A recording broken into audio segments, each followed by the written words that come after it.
the History Department for our first presentation. So let's welcome Chad. Well, thank you. This research is from my dissertation, which is titled "The Enlightened and Depraved: The French Nobility and Sexuality in the 18th Century." So this isn't the entire chapter that I'll be presenting. I'm focusing on the concept of the royal mistress, because even though it's a subject that touches on the elites, and I'm drawing mostly from elite sources such as memoirs written by courtiers, I still feel like it hints toward broader trends that happen with gender and gendered relationships in the 18th century. So that's my little justification for writing about elites instead of, I don't know, sewing women and Leon or something. Anyway, but today's presentation is the rise and fall of the official mistress. I'm going to focus more on the 18th century, so the title is a bit misleading, but I feel like the late 17th, 18th century is where the core of what I'll be discussing really unfolds. But first I want to give some context, and this is something that I've discovered in my own research. It's something several modern historians of the period have argued too, that you can actually talk about roughly from the middle of the 17th century to the middle of the 18th century as being a gender revolution in the early modern period. And it's highly debated, and this talk is no venue for going into all of the theories about why there may have been a gender revolution in this period. But a couple of things that I talk about is, one, the weakening of tradition. And I think there's no way to overemphasize just how chaotic a period this is. I mean, you have the Ottoman Empire has swallowed up most of Eastern Europe. The Reformation has happened, which has not only created religious divides, but has also created divides between different polities and how they approach traditional sexual matters like marriage, sodomy, divorce. There's a huge divide, and there's no longer any confidence in there being a universal Christian law that regulates sexual and marital matters. The other issue is the role of noblemen. Military technology is getting much more advanced, to the point where the horse-riding knight is completely obsolete. Artillery is the order of the day. Generals in combat are it's no longer enough to be strong and be able to walk around in sweltering heat and steel armor. You have to actually know mathematics. You have to know engineering. So the role of noblemen in combat, even though most command roles are still reserved for nobility in most countries in this period, their traditional military role is in very sharp decline, to the point where in countries like France, there are pamphlets going around as early as the 16th century asking, why do we even need a nobility anymore? They're no longer even really contributing that many of their dependents to armies. They're no longer fighting in battles directly. So what is the purpose of a nobility? So in the early modern period, we start to see a transition where they're going from being kind of this military caste to being kind of an intellectual elite. And I think that this has big ramifications for gender and gender relationships, but I'll get to that in a second. The other thing that's going on is that you have a revolution in philosophy, a lot of it coming out of the chaos caused by the Reformation and other big changes that are going on in Europe then. And the ramifications of theories advocated by philosophers like Descartes is that Plato was wrong when he said, way back in ancient Athens, that the mind has fixed ideas.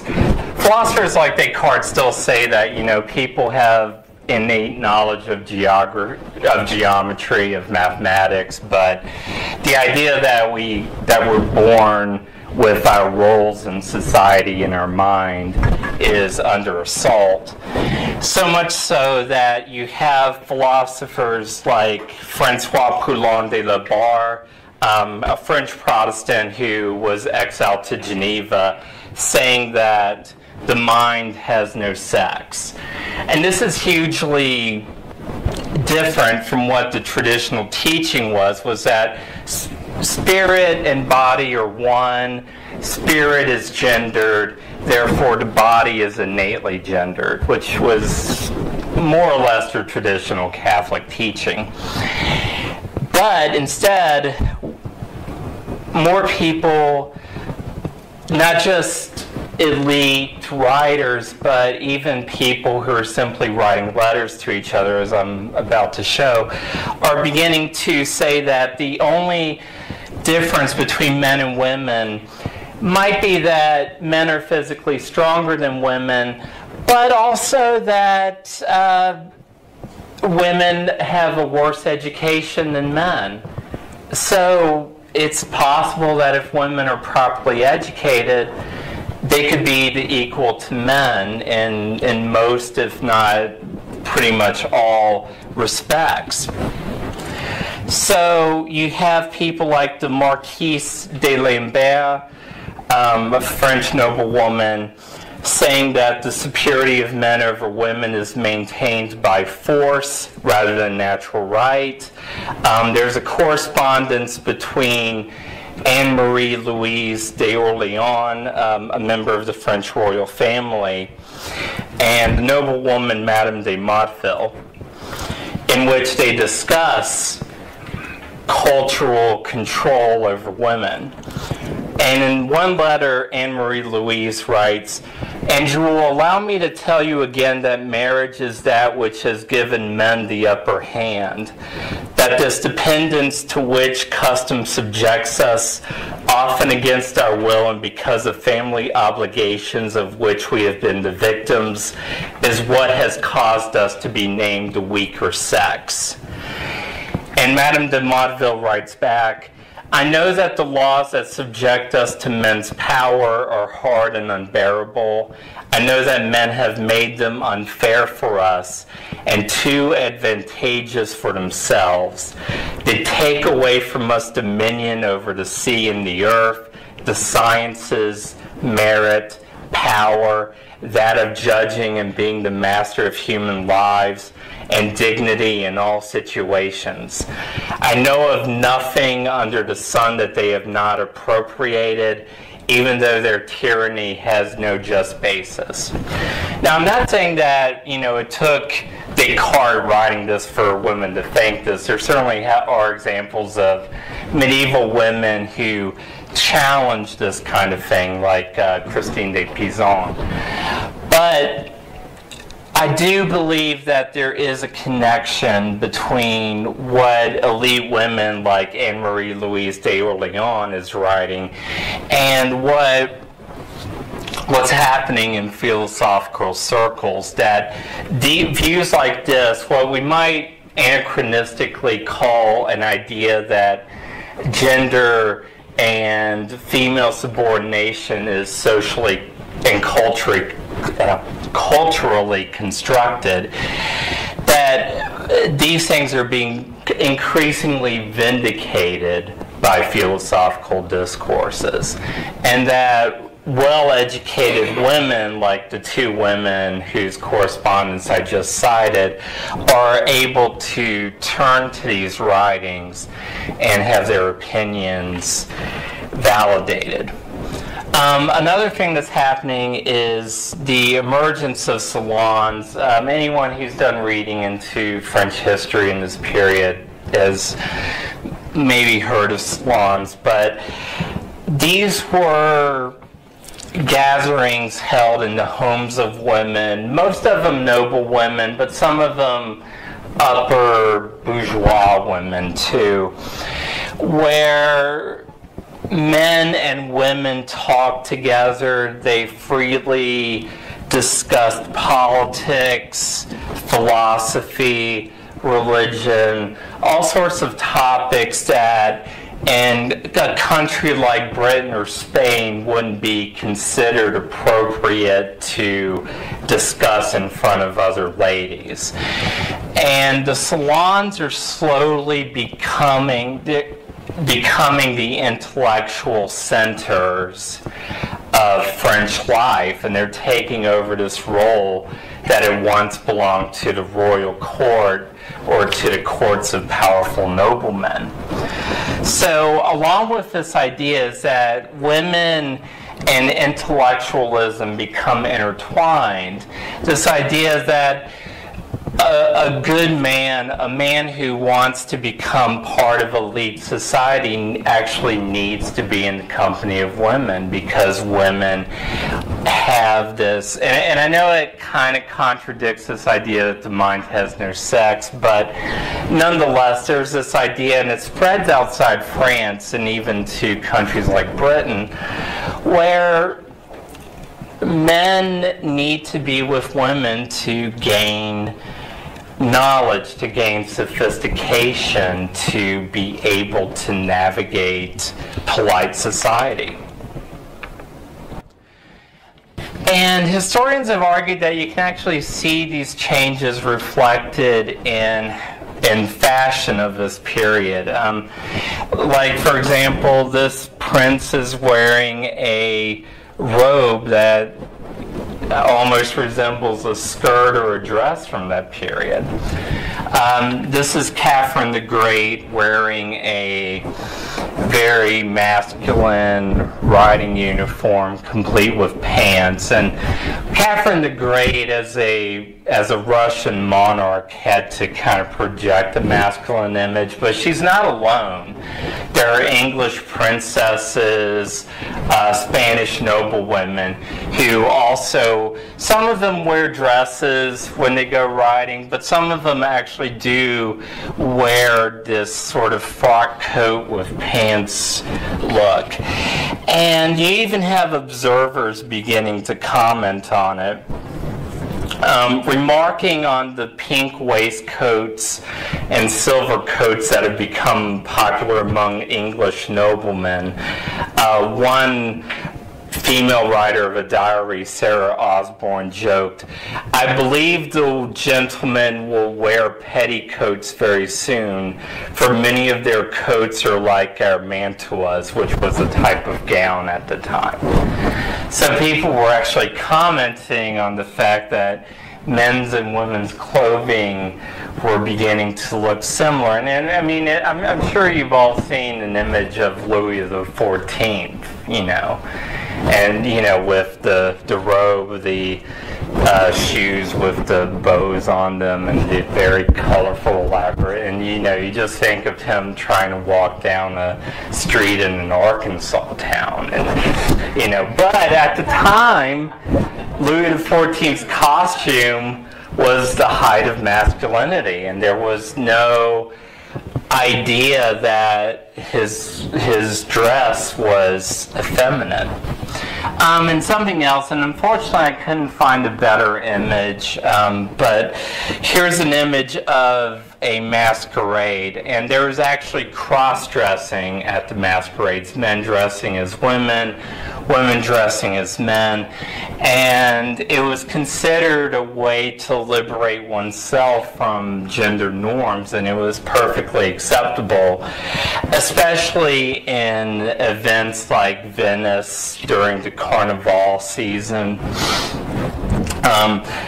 And there's a letter from Horace Walpole, the Prime Minister of Britain in the early 18th century, who remarked that he was ready for the masquerade that was to be held that night, except he had to go home and get a dress so that he could wear it to the masquerade. And this sort of thing, elites did it. Catherine the Great did it. She would dress in male costumes.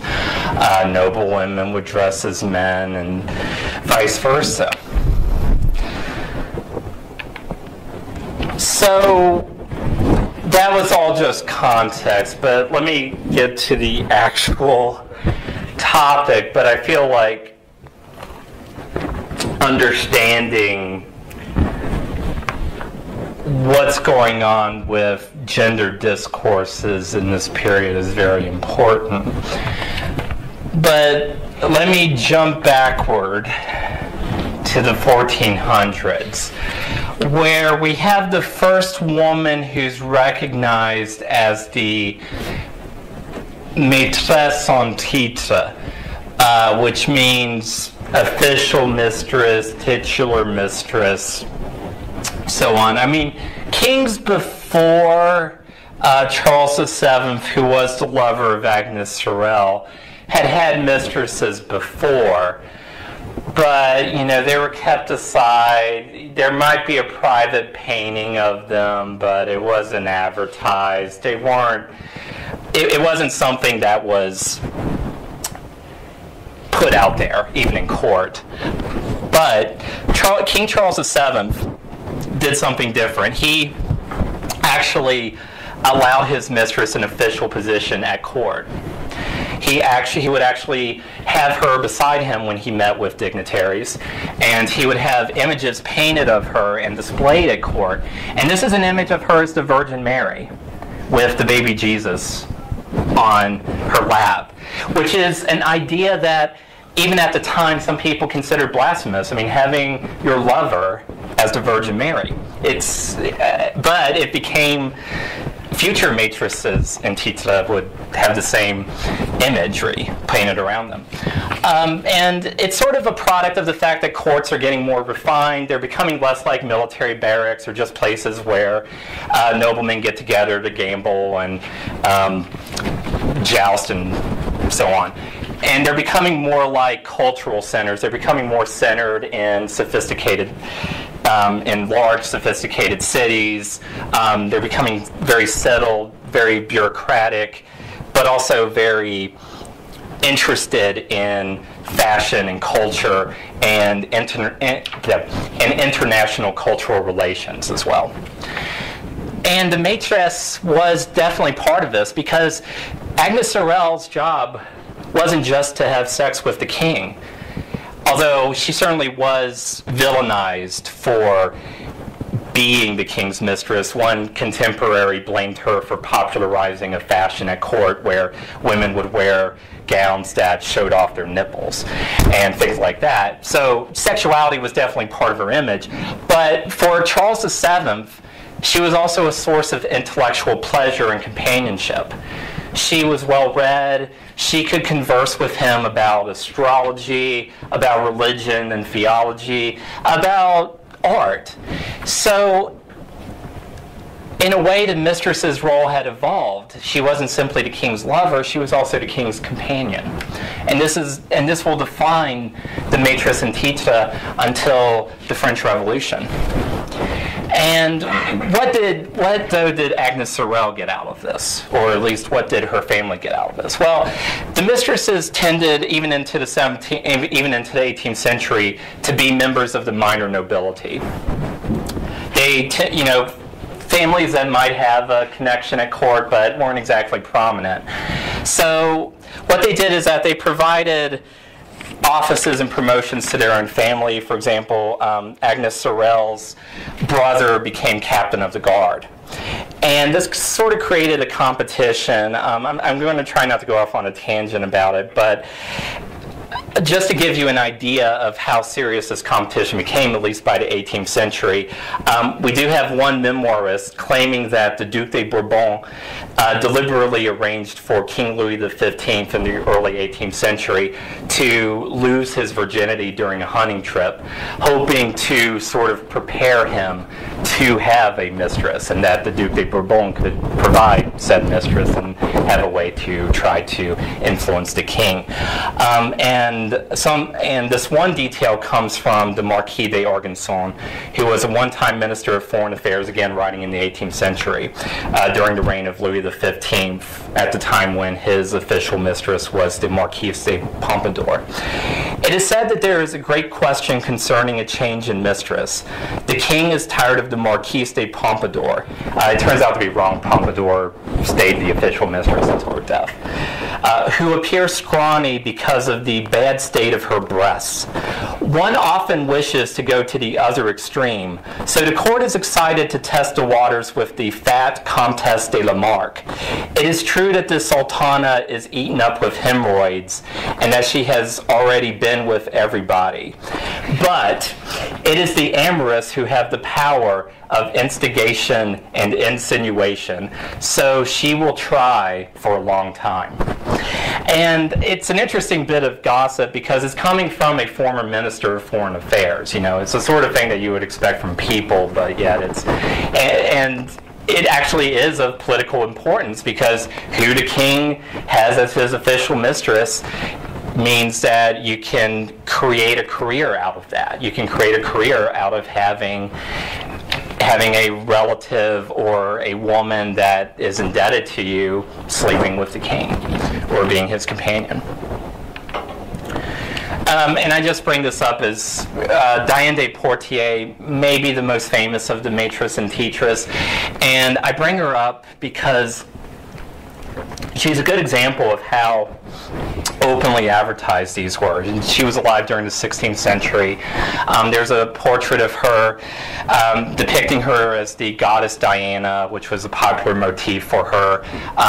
It's a little blurry, so you can't really see, but that's her chateau in the Loire Valley that she was given to by the royal family. I mean, by her lover, King Henry II.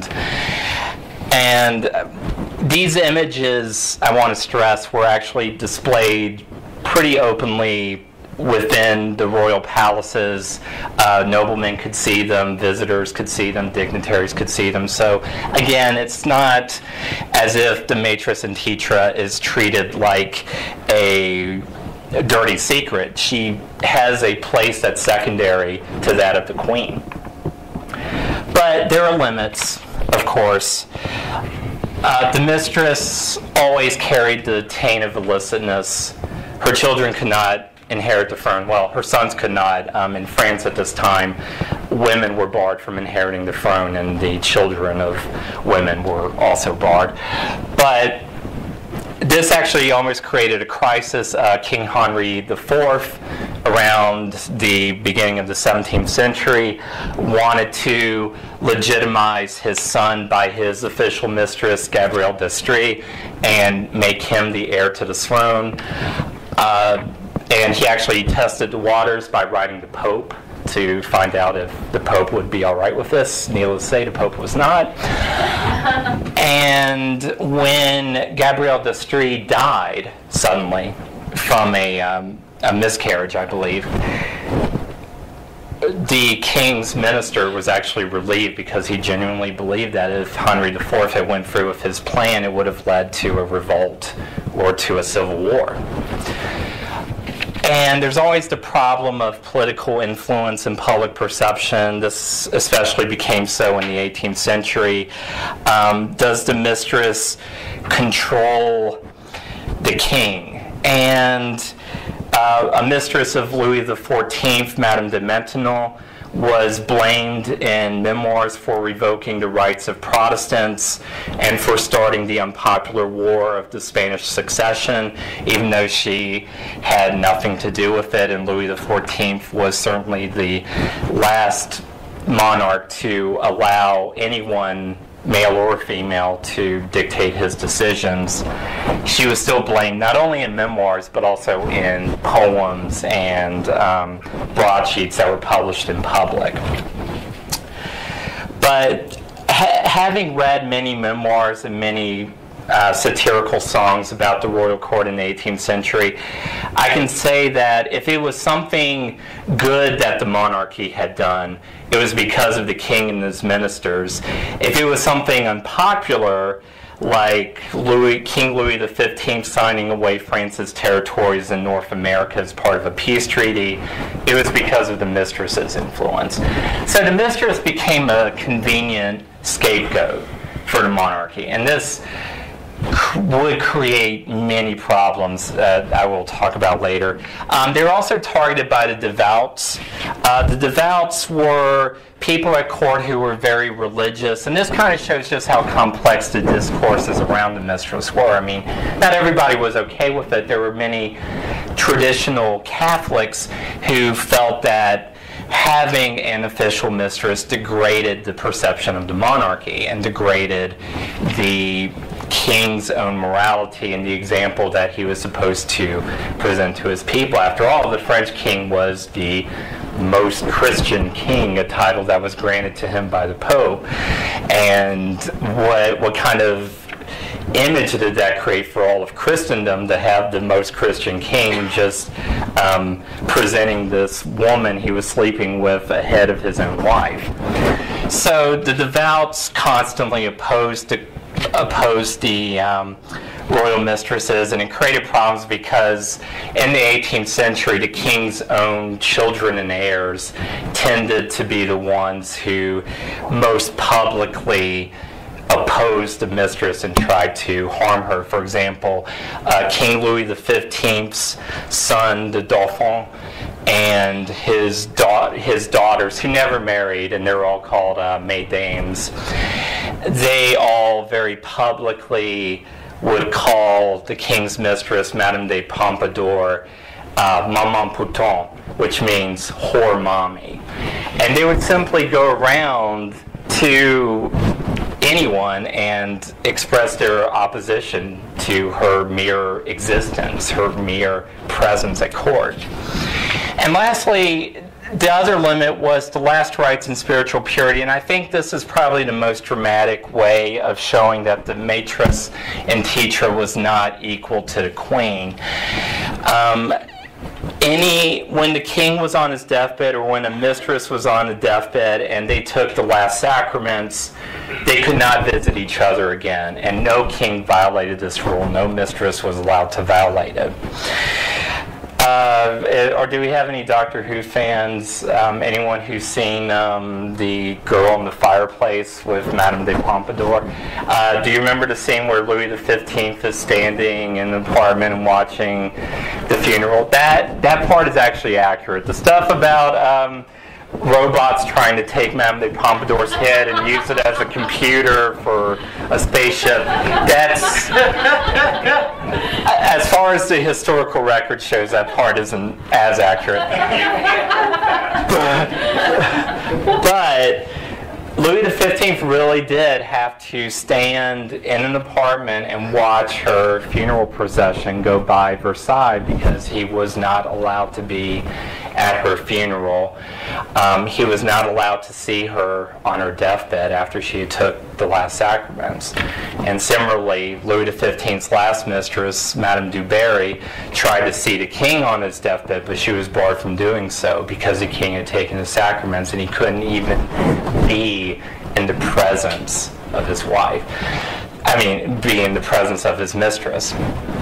So this just shows how powerful the religious discourses were, and that the mistresses weren't necessarily rejecting Catholic morality. The kings weren't either.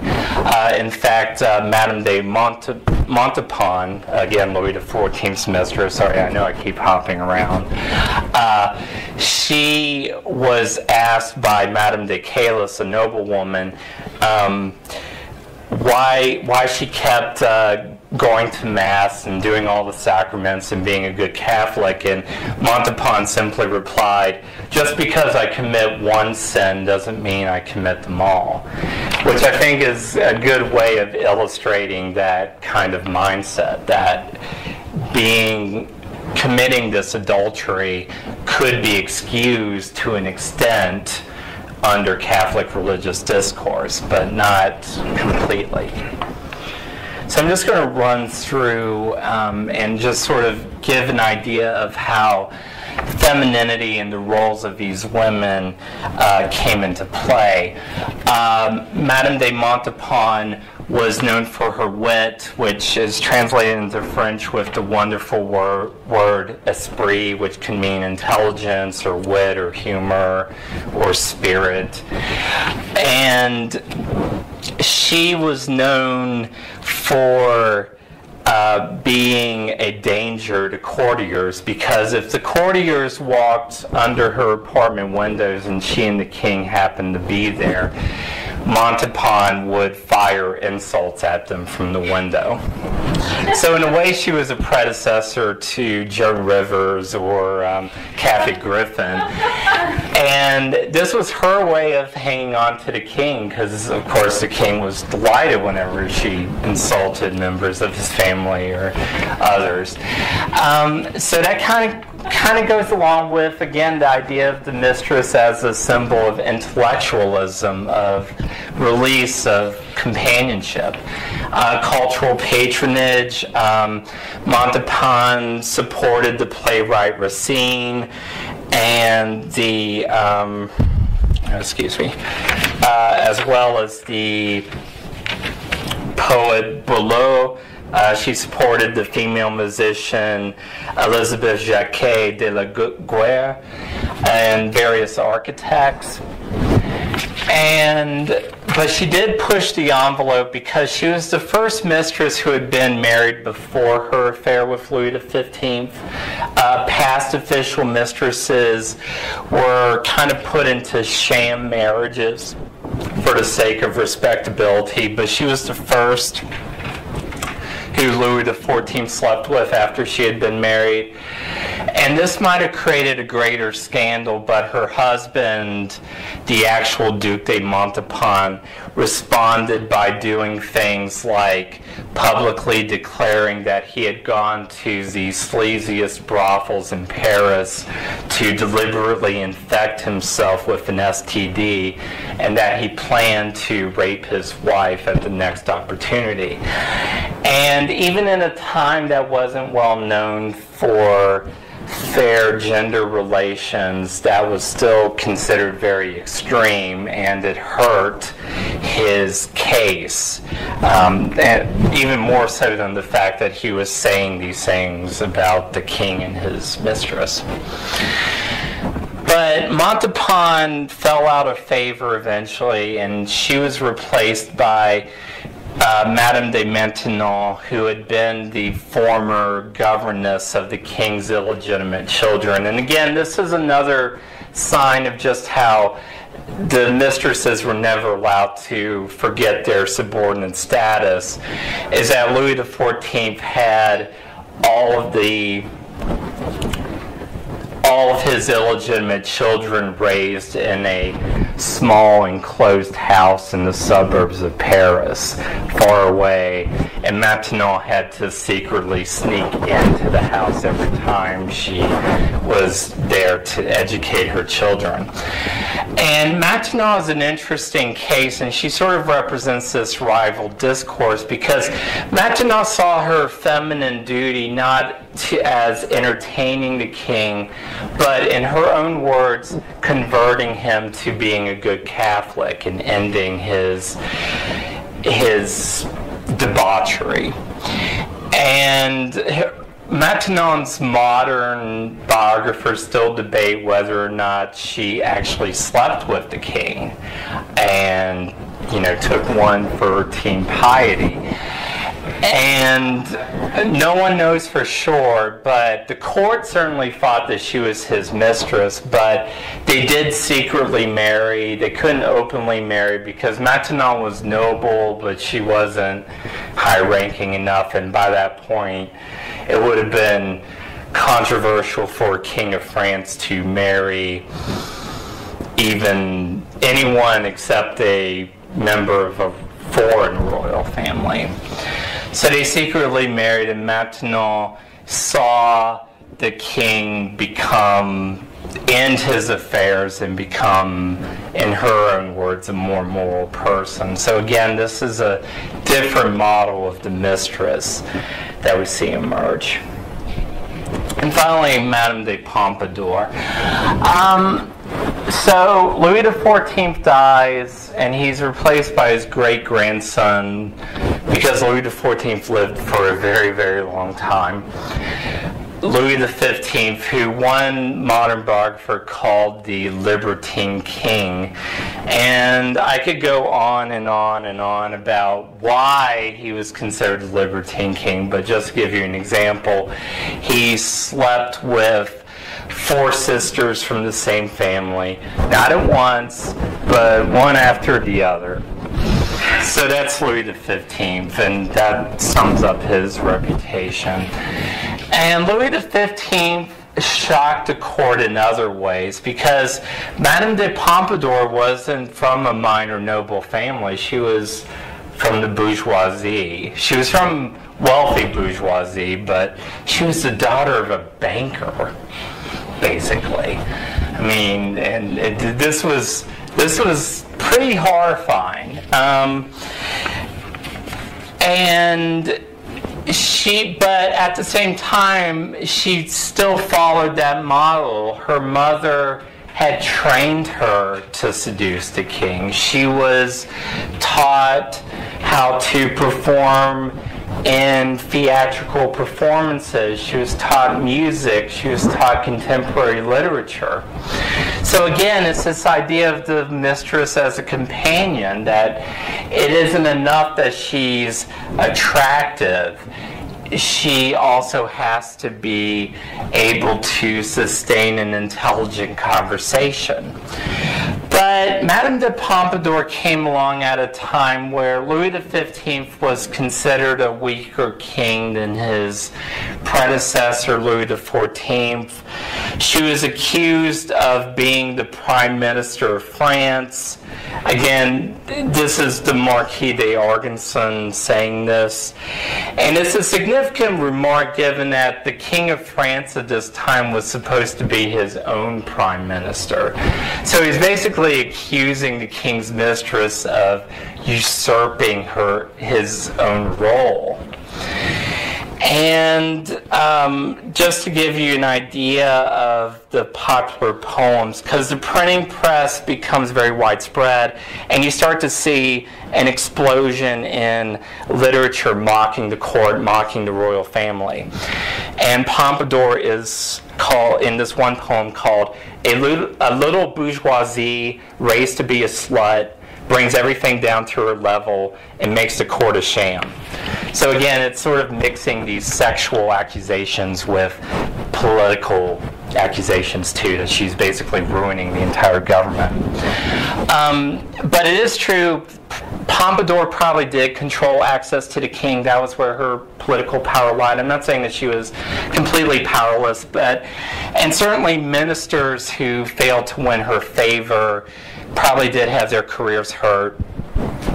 And she did patron and support ministers and other politicians who were around. So she wasn't completely powerless, but saying that she was an actual minister is going way too far. But that doesn't stop the literature coming out on the streets of Paris and other French cities from accusing her of having that power and exercising that power through her feminine sexuality.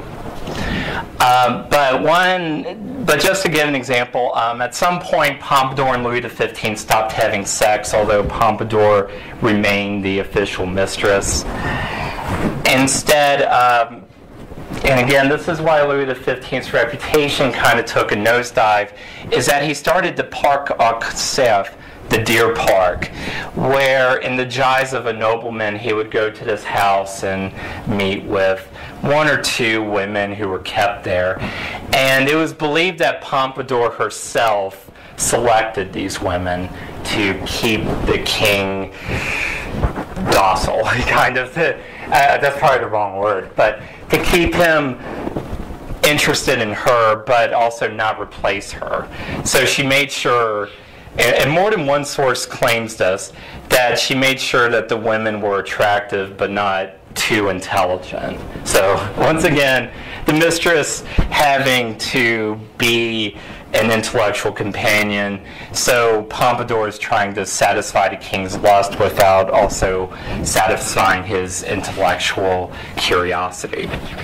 But at the same time, she's held responsible for Louis XV's weakness, especially after the 7 Years' War, where Louis XV basically signs away almost all of France's holdings in North America. It actually wasn't that big an economic blow.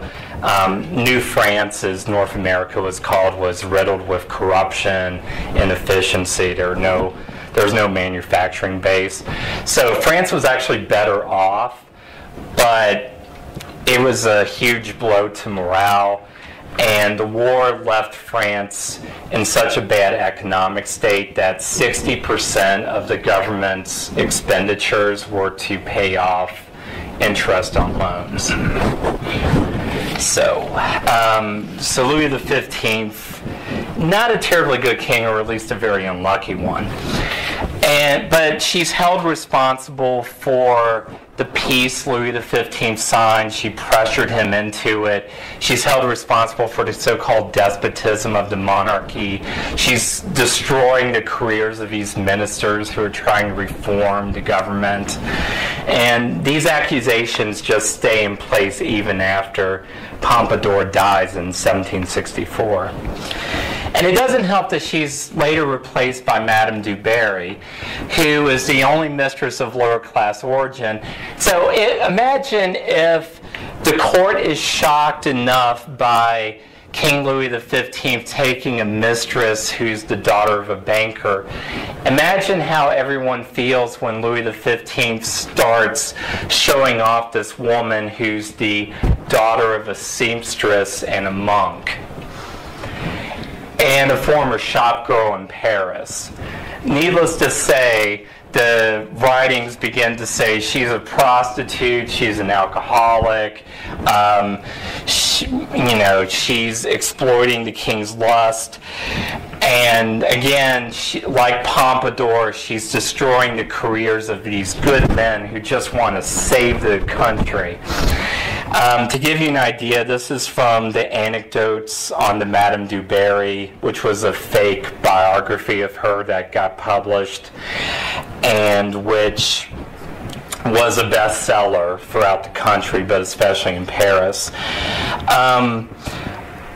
But the Chancellor and the Duc d'Aiguillon, who is another minister in the government, knew well the character of the monarch, Louis XV, and did not at all rely on his apparent firmness. They profited from it only by making the important coups that they contemplated. Madame du Barry served them marvelously in that. As the king supped almost every evening with her, they warned her what she had to say to him, when her lover, his mind muddled from the exquisite wines she poured him, and his heart burning from love as he rested in her arms, begged for her ultimate favors, and could do nothing to refuse her. She extorted the fatal signatures, and nothing went to the council for discussion. At least the other ministers complained loudly to have no knowledge of these violent acts exerted against the Parliament of Paris.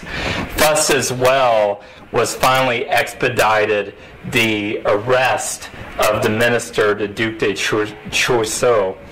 This was a letter signed several times in moments of drunken lovemaking.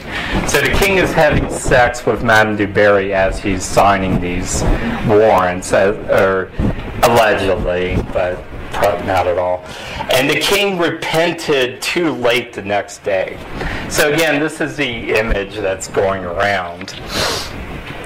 But Madame du Barry is trying to fight it. She actually ends up buying an entire library of 1,083 books, and she tries to promote herself as the king's companion, as an intellectual woman worthy of respect. But unfortunately, she never quite escapes her background. So there's a backlash. Louis XV is unpopular for reasons that I mentioned. When he is ill in 1744, he had a near-fatal illness, and 6,000 candles were lit at Notre Dame for his recovery, at the Cathedral of Notre Dame. In 1757, after an assassination attempt, there were only 300 candles lit for him. When he was on his deathbed in 1774, there were only 3 candles lit for him. So, again, it's not just his sexuality. There have been essays written about the king's libido being a huge reason for why his popularity plummets. But certainly many of the political decisions he made, and the fact that France had lost most of its colonial empire during his reign is a big part of it. But there's also a strengthening of gender divides going on. Medical doctors are beginning to write of nerves, that women and men have different nervous systems, or that their genitals generate chemicals that make them different, that men and women are, again, fundamentally different. And the medical literature begins to, again, support the idea that gender is embodied. It's not simply a matter of cultural or intellectual conditioning. And you begin to have people like Diderot writing about nature, saying that men are naturally more intellectual, women naturally more instinctive. And he writes a story about a woman disguised as a sailor who is instantly recognized when her ship goes to Tahiti, implying that Tahitians are closer to nature and therefore more in tune with gender roles than civilized Europeans. That civilization corrupts gender, but nature, the closer you are to nature, the more you are in tune with these gender roles. So you have people like the Cardinal de Bernay, who is a minister of France under Louis XV, writing things like, and he's still recognizing that that the oppression of women is to an extent culturally constructed, but at the same time, he's saying that the ladies who always have the ambition to govern states hope day to day to take the reins of the empire under a prince who only spends time with mistresses and who has reasons to often change who they are. But they need such a prince in order to get rich at the expense of the state and to fill government posts with incompetent toadies. And we have a famous quote from Jean-Jacques Rousseau in a letter: "No longer wishing to tolerate separation, unable to make themselves into men, the women make us into women." And these aren't new ideas. I mean, these are certainly going on even during the so-called gender revolution that I talked about. But they're beginning to gain currency. They're beginning to gain more legitimacy. At the heart of the late Enlightenment is this idea that gender roles have to be recovered, that they have to be restored. So there is a backlash, and I think you can actually see it with Louis XVI and Marie Antoinette. Marie Antoinette's mother, the Empress Marie Therese of Austria, was a very conservative woman. Her husband had affairs, so she made sure to pass harsh anti-adultery laws in Vienna. And there's this one interesting portrait drawn by her daughter Marie Christine showing the family at Christmas. The father is reading maybe a paper estate. The mother is just casually serving breakfast. And the children are playing with toys.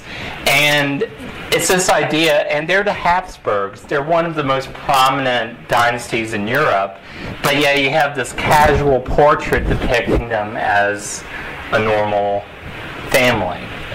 No different from a bourgeois family, from any other fairly affluent family. Now, I don't want to overstress the importance of this picture because it wasn't made for public consumption. It was simply made by a daughter of the Habsburgs for her own practice. But I think it did have an influence on Marie Antoinette, who, by the way, is right there, because she depicts herself and her role in the royal family very differently. This is the Queen of Louis XV, Marie Laszinska. Sorry, she was a Polish princess, and as always, Polish names are tricky. But this is her with the heir to the throne, and it's a very formal picture. She's wearing the robes of state.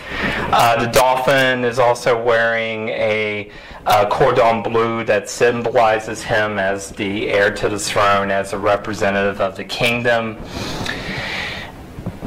But Marie Antoinette, it's not exactly the equivalent of the kinds of pictures you will see with royal and other influential families in the Victorian era, because there are very, very few pictures of Marie Antoinette and Louis XVI together. So it's not exactly a nuclear family portrait, but it is a more casual portrait showing her dressed in a way that you could see an upper middle class woman wearing. She's with her children. The children aren't being emphasized as simply being dynastic figures. They're being represented as her natural children and as a part of a family unit. In fact, the Dauphin, the heir to the throne, is even pointing at an empty crib. That was where that symbolizes the absence of Sophie Beatrix, Marie Antoinette's daughter, who died in infancy. So it's meant to be more than simply a depiction of royal power of the dynasty. It's meant to be an image of family togetherness. But it's not just in images that this is happening. It's happening in actions. One of the first things that Louis XVI and Marie Antoinette do is that they exile Madame du Barry. She is not only forbidden to return to Versailles, she's forbidden to even go to Paris. So she is completely erased from royal culture. Louis XVI never has a mistress. Marie Antoinette, even before Louis XV's death, marks herself out as the enemy of Madame du Barry. If you've seen Marie Antoinette, the movie, that's a fairly accurate representation of what happens, is that Marie Antoinette refused to even talk to Madame du Barry until she suffered great pressure from her mother, because it was feared that since Marie Antoinette had yet to produce an heir, if she alienated the king, she would be sent to a convent or sent packing back to Austria until she had a child. The other thing they do is they force a fixed gender on the Chevalier d'Eon. I'm going a little longer than I thought, so unfortunately I can't talk about d'Eon as much as I like to, but if you have interest in pre-modern trans history or in gender history, you should definitely do research on him. Her. She was born male anatomically, yet chose to dress as a woman and pretended to be a woman that pretended to be a man. I hope you followed that. And in that role, she served as a diplomat and a spy for Louis XV. So Louis XV was content to let her do what she wanted, even though she was dressing like this, wearing a mixture of male and female clothing, and going around wearing the medals of honor that she had been granted. But Louis XVI, when he came to the throne, another of his first acts was that he put an end to it. He ordered that she had to wear only the clothes of a woman, and Marie Antoinette arranged to have her outfitted in proper female clothing. So overall, what I'm saying is Louis XVI and Marie Antoinette are not only acting as moral reformers trying to erase the bad taste from Louis XV's reign, Marie Antoinette is reinventing the role of the queen. She's getting rid of any need for the mistress. There's no need for an intellectual companion because the queen will be the domestic companion of the king. But the same type of venom that was directed against Madame du Barry and Madame du Pompadour was being directed against Marie Antoinette famously. There's an entire subgenre of pamphlets that depict Marie Antoinette as a murderous nymphomaniac. For example, this is probably the famous example, the Austrian Woman on a Spree, or the Royal Orgy, a proverbial opera, allegedly composed by a captain of the guards. You could sing along as you read about Marie Antoinette having sex with her brothers-in-law, her servants, the guards, everyone. And the depiction is that Louis XVI, because it took 6 years until Louis XVI fathered an heir, Louis XVI is depicted as both sexually and politically impotent. So even though Louis XV was criticized for being a sexually extravagant king, Louis XVI, for taking no mistress and not impregnating his wife, has become is not masculine. Louis XV might have been a bit too masculine. Louis XVI is, he's barely even a man. So Marie Antoinette has to satisfy her sexual urges other ways, and she's doing things like deliberately starving the people of France and delighting in massacres of people protesting the government's policies. And as the revolution starts to kick into gear, the tales of her become more and more lurid. Oh, and also, of course, she is accused of having lesbian affairs with her handmaidens and various other notables at court. I couldn't leave that out. So I see all of this culminating with the French Revolution, and I see this as representing a huge turning point into the 19th century, where you see after the Revolution and after Louis XVI is executed, Marie Antoinette is brought to trial, and she is accused of doing things like getting her bodyguard drunk and having them fire on a crowd of innocent French people. But at the same time, she's also accused of getting a prostitute that was infected with a sexually transmitted disease and having that prostitute rape her own son in order for the son to become infected and become weak and easily controlled by Marie Antoinette. These were serious accusations brought against her. And what I see this as culminating, even though Marie Antoinette tried to destroy the idea of the mistress, the negative connotations ended up being connected to her as well.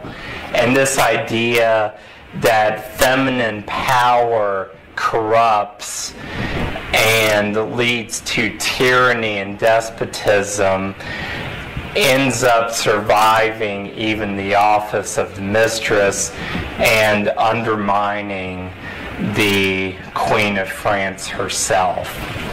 So I apologize I didn't leave much time for questions, but does anyone have any questions right now?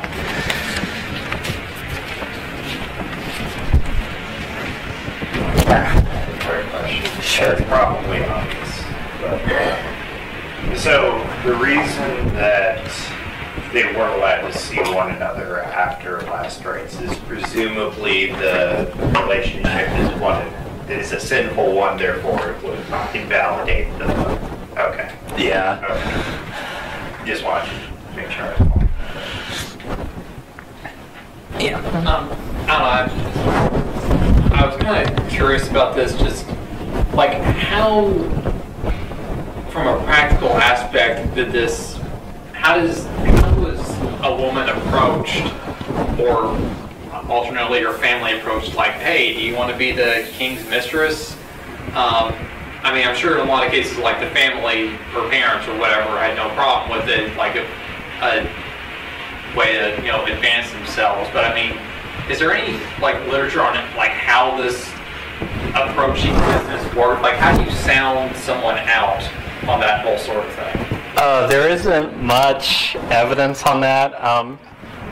Pompadour was basically raised from adolescence to try to be the king's mistress. So it was just kind of seen as a way of family obligation, and unfortunately we don't really know why or how they would prompt women into doing it, how much of it was the woman's choice or how much of it was a result of family and social pressures. But that's a good question. Unfortunately, there isn't much out there. Yeah. I have one question. Sure. So I definitely see how this would be viewed by particularly minor nobles as a way to kind of put themselves into the court and get more influence. Yeah, I don't know that much about court culture in France, but I mean, did it work? Over long term, or just in a short term, or were things too unstable long term? Really? No, it worked. I mean, when the king died, generally your career as the mistress was over, but you were, even Diane de Poitiers, who was hated by Catherine de Medici, the queen she was rivaling, was allowed to keep several chateaus, and Madame de Pompadour at the time of her death was basically a millionaire because she had all of these incomes from lands that had been granted to her. So even a generation after the member of their family was a mistress, their social position was improved by that having happened. Yeah, and you do have examples of noble titles and lands being given to the mistress's family. So even though the mistress herself was on unstable ground, the family still tended to benefit in the long term. Yeah. I'm actually struck by something I hadn't encountered from you before, was this idea of domestic. The idea that the companionship that the main mistress had was really a domestic companionship that exposed the king to really female power, as you point out, and that when Mary Antoinette got rid of that all herself, she also took on the negative connotations of female power being exerted on the state and on the king. I'm wondering, care more to explain that, or maybe go into? Yeah, I didn't mean to imply that was the only reason. I mean, Marie Antoinette had another disadvantage in that Austria had been France's archenemy for centuries, and archenemy is actually, if anything, too weak a word for what it was, and it was a very unpopular alliance. So, of course, like you saw, a lot of the propaganda against her would call her the Austrian woman, the Austrian whore, so on. So there were other factors at play there, but I do think that Marie Antoinette was trying to recreate something, and this is something that I want to do more research on, because actually the same thing is happening with the British royal family. You have a couple of really decadent kings, followed by George III, who tries to promote this image of having a very stable family, a very traditional family. It's basically Victorianism before Victoria, and that's something that I really want to explore later. But as far as what I think Marie Antoinette is deliberately trying to do is that she herself is trying to actually get away from the intellectualism, because even Marie Antoinette's most sympathetic biographers agree that she wasn't exactly, to put it nicely, the intellectual equal of Madame de Pompadour. She could barely write in German, much less Maybe the king French. wasn't the intellectual equal to the previous king. I mean, I think the whole figure bothers me. There's sort of assumption that these women are smart, or maybe they're not, or maybe they're not smart, or that they're a mess. I mean, all of it, I'm just like, the few set of choices any of these women could make, the very narrow set of choices, I actually don't think they're about their personality, their intellect, probably matters very much. That's true. And to be fair to Marie Antoinette, no German or Austrian prince would have wanted to write in German. Yeah. French was the only language you would write in. Like, they consider writing in German like insulting. Yeah, and the point is that I think the mistress as mother was more incidental. The illegitimate children of the mistress were recognized. They were given titles. They were set up for life. But Marie Antoinette was trying to get away from that specific angle. Her role wasn't to be sort of the pleasure, to give the king pleasure, but to give him comfort and to connect him with his children, and to be a member of a family unit, of a place where he could get away from his duties and find comfort. Yeah. I feel like we learn more about masculinity than we do about femininity here. We learn more about masculine power lack thereof than we do women's power lack thereof. Do you ever think about just sort of like, what if you took all this data and read it as, what does it tell me about masculinity, and what does it tell me about femininity and feminine power? Would you come to the same place at the end of the day? Well, that is the focus of my dissertation, On the masculinity project or the project of femininity? on masculinity. It's just that it's also hard to read feminine power, because a lot of the sources that we have, unfortunately, on the mistresses are from the perspective of the male court. About women. It tells us about men think about women. Yeah. And masculinity. And what we can say is that a woman like Pompadour is is that I believe that the cultural power, they didn't need to exercise that cultural power. Madame de Montauban didn't need to sponsor these writers. Pompadour didn't need to help out Voltaire. So I think through that you can see authentic feminine power. Is just that through their own perspectives, they saw feminine power as largely a cultural and intellectual project. So I feel like it wasn't just the men who were viewing that. I think the women viewed their own responsibilities and powers that way too, which makes it... That's how power is read more broadly in culture. Yeah, because the idea of the woman as the patron is something that goes back way well into the Middle Ages, and unfortunately was something that the queens had lost to the mistresses. So that's another perspective you can take. And unfortunately, I don't think anyone's written about the decline of queenship in the 18th century. I think that would be an interesting perspective take. Yeah.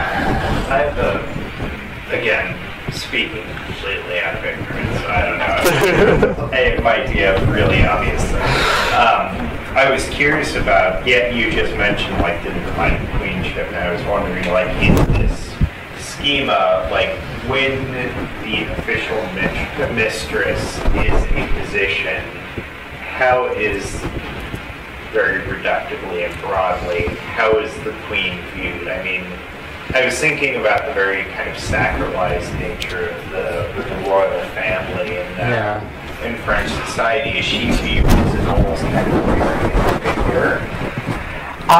Yeah, she, well, in a sense, she still remains, of course, she still retains her dynastic importance, but she, what was I going to say? Like her political and cultural role is in decline, but she still has to approve of the mistress, which I think is a very interesting point, because there's a lot of evidence that when Madame de Pompadour first came to court, it was like, okay, she has to meet with the queen, and the queen has to like her, or things are going to go haywire, apparently. So the queen had some importance that way, but the queens of Louis XIV and Louis XV, they mostly spent their lives doing pious works, gambling. They spent a lot of time gambling, and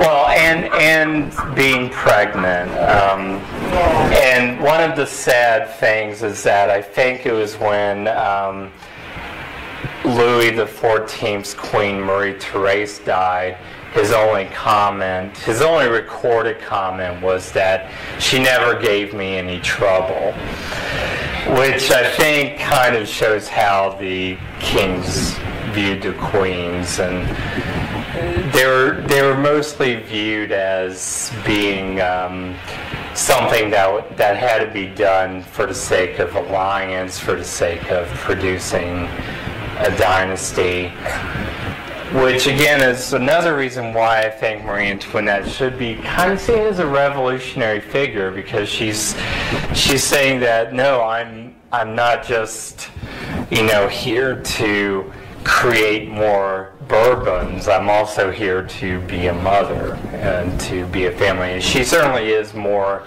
involved in the upbringing of her children than previous queens had been.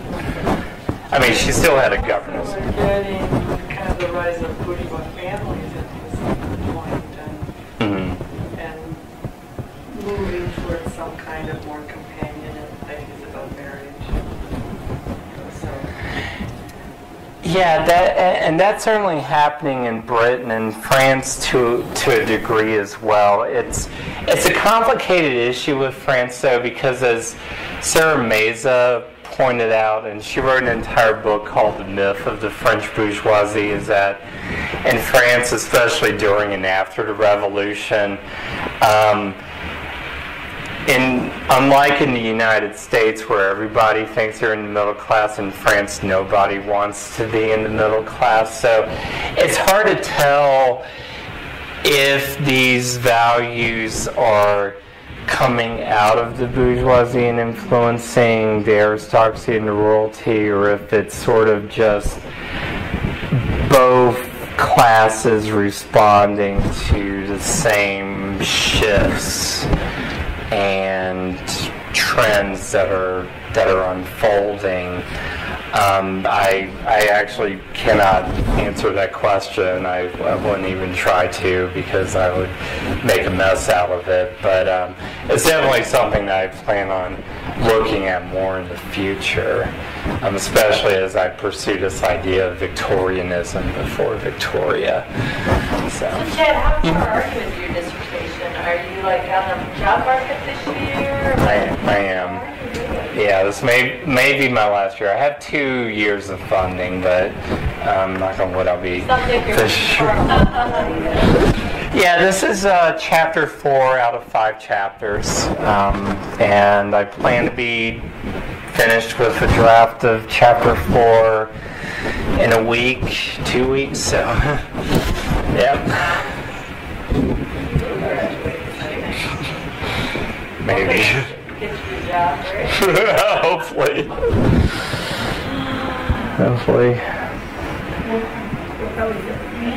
Thanks everybody for coming. Thank you.